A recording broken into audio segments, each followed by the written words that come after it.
Kita beralih ke informasi lainnya. Sultan Delhi ke-14, Sultan Mahmud Arya Laman Cici Berperkasa Alamsyah atau Tuanku Aji mendoakan bakal calon wali kota Medan, Riko Waas, agar mendapat hasil terbaik pada kontestasi Pilkada Medan 2024 mendatang.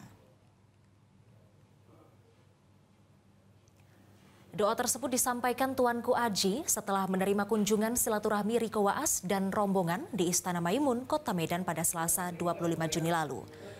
Bagi pria kelahiran 1998 ini, sosok Riko Waas adalah orang yang sangat antusias dan peduli dengan kebudayaan. Selain itu, hubungan antara keduanya telah lama terjalin.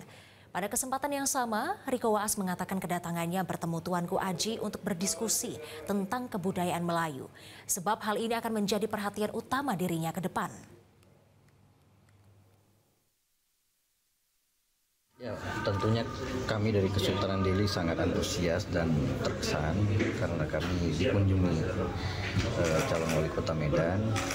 Saya tentunya beserta Kesultanan Delhi mendoakan yang terbaik buat Abang Dah Riko Waas dan mendoakan yang terbaik tentunya untuk kota Medan yang Jelajahi cara baru mendapatkan informasi. Download Metro TV Extend sekarang.